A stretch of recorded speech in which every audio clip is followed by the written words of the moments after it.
দেখবেন প্রতি জুমার দিনে মসজিদের মধ্যে কিছু না কিছু মিষ্টি আসে, তাবারুক আসে নাকি আসে না ভাইয়ারা আমার? বহু মানুষ মান্নত করে, মান্নত পূরণ হয়ে গেলে সেই মান্নতের মিষ্টি, মান্নতের তাবারুক, মান্নতের জিলাপি মসজিদের মধ্যে পাঠায়। ভালোভাবে মাসআলা মনে রাখেন, এই মান্নতের মিষ্টি, মান্নতের তাবারুক, মান্নতের জিলাপি, আপনি যদি ধনী হয়ে থাকেন, টাকাওয়ালা হয়ে থাকেন, যদি আপনার উপর যাকাত ফরজ হয়ে থাকে, আপনার জন্য এই মিষ্টি খাওয়া হারাম, আপনার জন্য এই তাবারুক খাওয়া হারাম, আপনার জন্য এই জিলাপি খাওয়া হারাম। ঠিক না বে ঠিক কথা বলে? অথচ আমরা দেখতে পাই জুমার দিনে মিষ্টি নিয়ে মারামারি হয়। ঠিক না বে ঠিক কথা বলে? এই মিষ্টি নিয়ে একে অপরের মাথাও ফাটিয়ে ফেলে। ঠিক না বে ঠিক ভাইয়ারা আমার?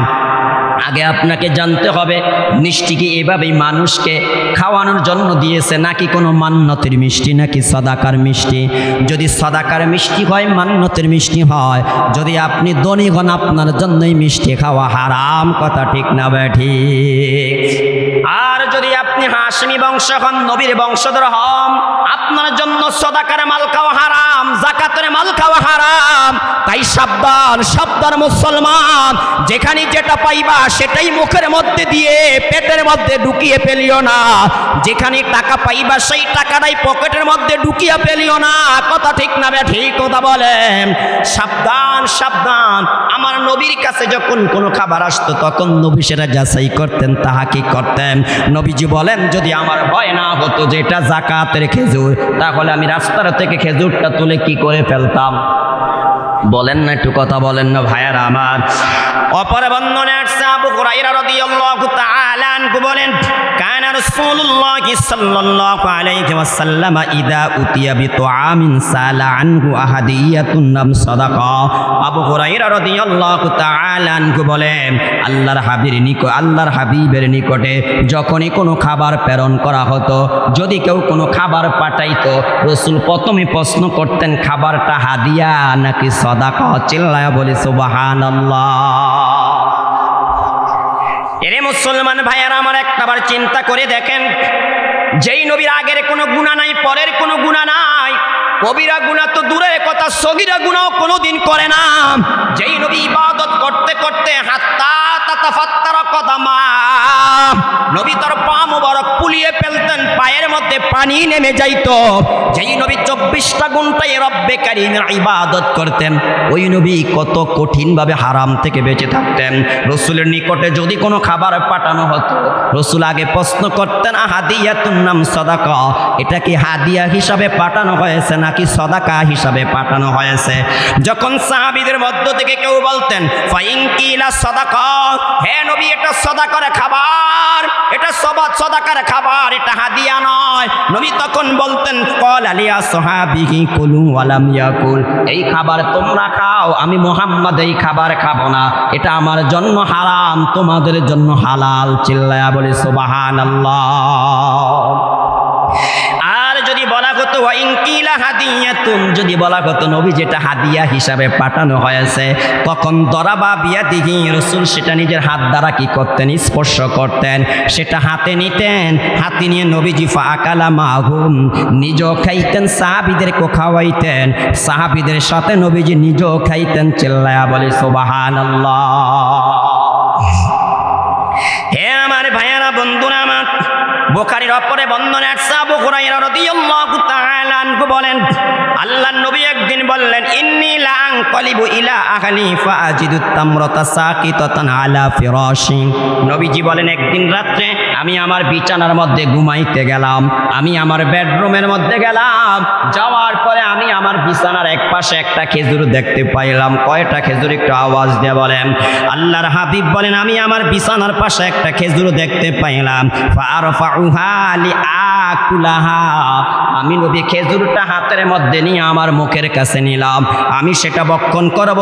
সুম্মা আকশা আন তাকুনা সাদাকাতাম, আমার ভয় হলো যদি এটা সাদাকার খেজুর হয়, যদি এটা যাকাতের খেজুর হয়, রাসূল বলেন তাহলে তো সেটা আমার জন্য হালাল নয়, এটা আমার জন্য হারাম। রাসূল বলেন ফাউলকিহা, আমার মুখের কাছে খেজুরটা নিলাম, সেটা আমি খাই নাই, না খেয়ে খেজুরটা আমি আগের জায়গায় রেখে দিলাম। চিল্লা বলি সুবহানাল্লাহ।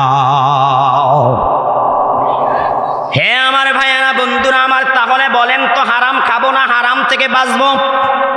একটু আওয়াজ দিয়ে বলেন না ভাইয়ারা আমার, হারাম খাবো নাকি হারাম থেকে বাঁচবো? কি রে একটু আওয়াজ দিয়ে বলেন না, বলেন না। হ্যাঁ আচ্ছা বলেন, মদ খাওয়া এটা স্পষ্ট হারাম না অস্পষ্ট হারাম?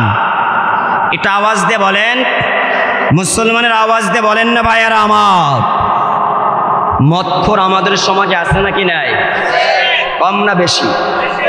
বলেন না, বলেন না, কম না বেশি? এটা মুসলমানের আওয়াজ দিয়ে বলেন না, মদখোর কম না বেশি ভাইয়ারা আমার? ইয়াবাখোর, হিরিয়নখোর, বাবাখোর, ডাইলখোর আমাদের দেশে আছে নাকি না?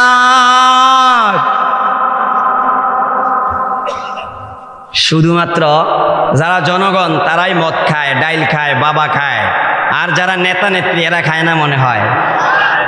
কি ভাই কথা বলেন না যে এখন? হ্যাঁ এরা কম খায় না বেশি খায়? একটু আওয়াজ দিয়ে বলেন না, কম খায় না বেশি খায় ভাইয়ারা আমার? এই সমস্ত বাবা করে যারা, হিরিয়ন খোরকার যারা, ডাইল করে যারা, যারা রাতের অন্ধকারে নেশা করে আমার দেশের সুন্দরী সুন্দরী মেয়েদের চরিত্র নষ্ট করে, এরাই দিনের বেলায় জিনা করে বিচার করতে যায়। ঠিক না বে ঠিক কথা বলেন ভাইয়ারা আমার? সমাজের মত করে যারা, জিনা করে যারা, লম্পট যারা, ইতর যারা, বদমাশ যারা, লুচ্চা যারা, যারা রাতের অন্ধকারে অন্য নারী নিয়ে পরকিয়া করে, আজকে এই কেবিনে কালকে ওই কেবিনে, আজকে এই হোটেলে কালকে ওই হোটেলে, এরাই দিনের বেলায় জিনা করে বিচার করতে যায়। ঠিক না বে ঠিক কথা বলেন? সমাজের অবস্থা কি আজ কেমন না? কিরে ভাই কথা বলেন না কেন ভাইয়ারা আমার? নবীজি স্পষ্ট ভাষায় বলেছেন, ওয়াসাদাল কবিলা তাফাসিকুহুম, একটা গোত্রের, একটা জাতির, একটা দেশের, একটা ওয়ার্ডের, একটা ইউনিয়নের, একটা থানার, একটা জেলার নেতা কে হবে? রাসূল বলেন, তোমাদের মধ্যে সবচেয়ে খারাপ মানুষ যে, সবচেয়ে ইতর যে, সবচেয়ে বদমাশ যে, খারাপ চরিত্রের যে, সেই লোকটা হবে তোমাদের নেতা। কথা বলেন না কেন ভাইয়ারা আমার? রাসূল আরো বলেন কি জানেন? ওয়া আরজালাহুম, এবং সবচেয়ে নিচুমানের মানুষ যে, নিচুমানের মানুষ, একেবারে নিচুমানের মানুষ। এখন তো নেতা হইলে লেখাপড়াও লাগে না। কি ভাই কথা বলেন না কেন আপনারা? নেতা হইতে হলে কিও লাগে না, বলেন না ভাইয়েরা আমার? লেখাপড়াও লাগে না।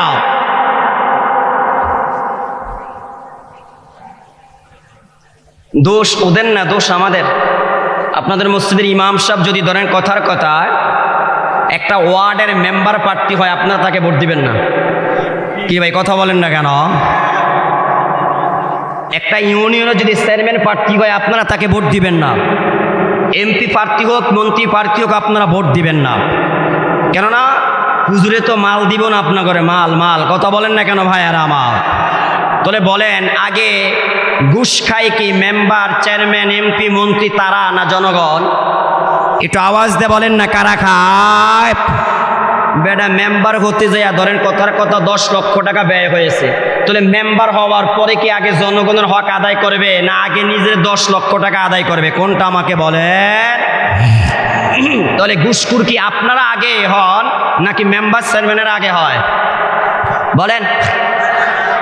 আয় আপনারা ভোট দেওয়ার আগে ঘুষ খান দেখে মেম্বার হওয়ার পরে একটা সাইন আনতে গেলে কমস কম 8-10 জনের কাছে ঘুরে প্রথম সচিব চেয়ারম্যানের কাছে গেছেন, চেয়ারম্যান বলে সচিবের কাছে যাও, সচিবের কাছে গেছেন মেম্বারের কাছে যাও, মেম্বার কাগজটা হাতের মধ্যে নিয়ে কয় এটার যে সমস্যা আছে সমস্যা সমাধান করতে 2000 টাকা লাগবে।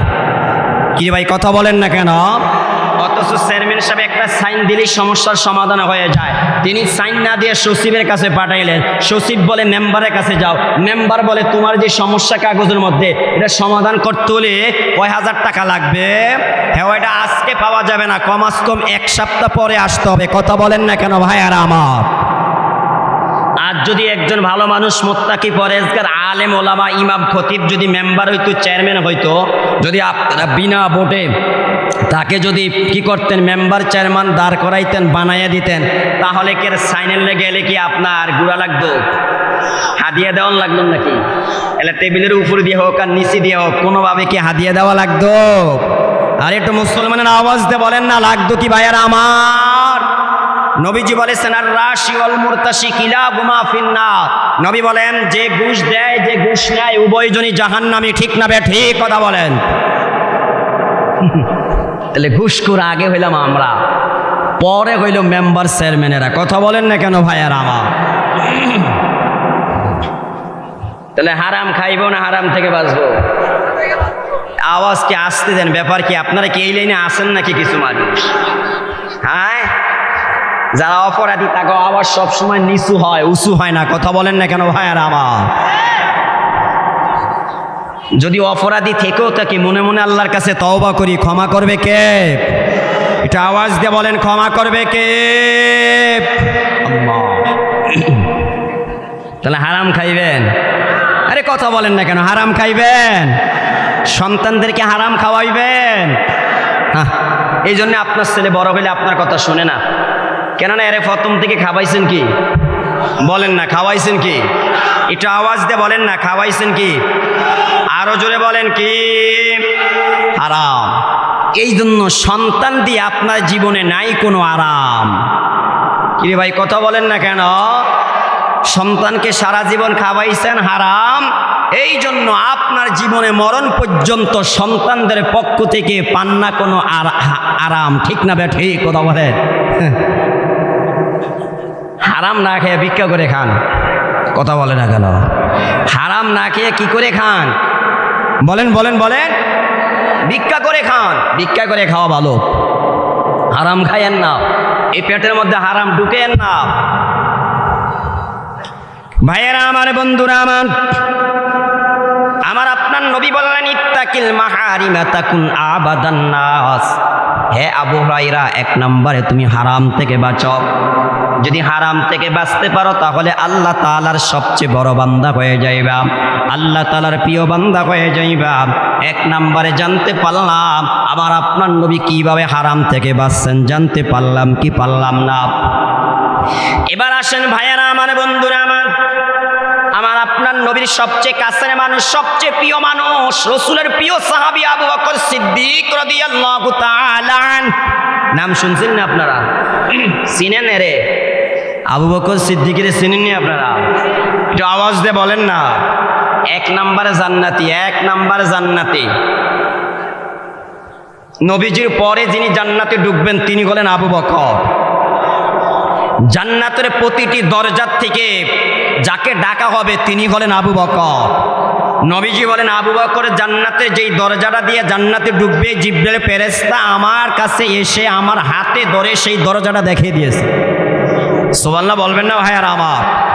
নবীজি বলেছেন আমার প্রতি দুনিয়াতে যাহারাই ইহসান করেছে, দয়া করেছে, সকলের দয়ার বিনিময় আমি দিয়েছি, কিন্তু আবু বকরের দয়ার বিনিময় আমি দিতে পারি নাই।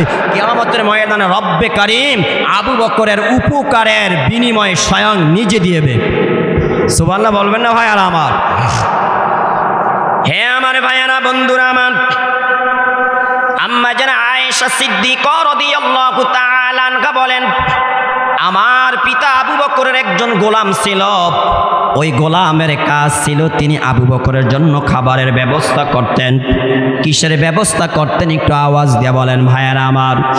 আম্মা জান আয়েশা সিদ্দিকা রাদিয়াল্লাহু তাআলা আনহা বলেন এই গোলাম আবু বকর সিদ্দিকের জন্য খাবারের ব্যবস্থা করতেন। গোলাম খাবার এনে দিতেন, আবু বকর সেই খাবার ভক্ষণ করতেন। এই জন্যই তিনি গোলামটা রেখেছেন, এই জন্যই তিনি গোলামটা ক্রয় করেছেন। আম্মা জান আয়েশা রাদিয়াল্লাহু তাআলা আনহা বলেন ফাজাগা ইয়াওমান বিশাইইন ফাকালা মিনহু আবু বকরিন ফাকালা লাহুল গোলামু আতাদরি মা হাযা।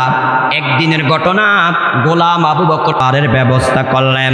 খাবারের ব্যবস্থা করে যখন আবু বকর সিদ্দিকের সামনে এনে খাবার দিলেন, তিনি খাবার খেয়ে ফেললেন।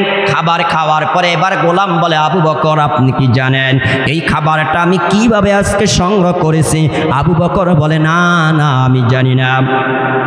এবার গোলাম বলতে লাগলেন, আবু বকর, আমি যখন ইসলাম গ্রহণ করিনি, ইসলাম গ্রহণ করার পূর্বে আমি একজন গণক ছিল না, আমি একজন গণক ছিলাম, গণকাগিরি করতাম আমি, অথচ ভালোভাবে ওমা উহসিনুল কেহানা ইল্লা আন্নি খদাতুহুম, আমি ভালোভাবে গণকগিরি করতে পারি না, গণক বিদ্যা আমার ভালোভাবে জানা ছিল না, কিন্তু আমি মানুষকে ধোঁকা দিতাম। বলেন তো এমন ধোঁকাবাজ আমাদের সমাজে আছে নাকি নাই ভাইয়ারা আমার?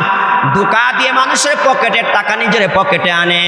ওই গোলাম বলতে লাগলো, আবু বকর, আমি ভালোভাবে গণকাগিরি করতে পারি না, আমি ইসলাম গ্রহণ করার পূর্বে জাহিলি যুগে আমি যখন গণকগিরি করতাম তখন এক ব্যক্তির আমি রাশি গণনা করে দিলাম, গণনা করার পরে সে বলে আমার কাছে টাকা নাই, ভবিষ্যতে তোমার সাথে দেখা হলে আমি টাকা দিয়ে দেব।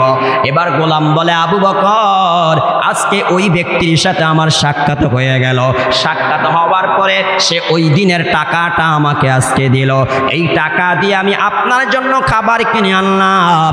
যেই মাত্র গোলাম আবু বকরের সাথে এই কথা বলল, আমি আপনাদের কাছে জানতে চাই, ইসলামে গণকগিরি করা হালাল নাকি হারাম?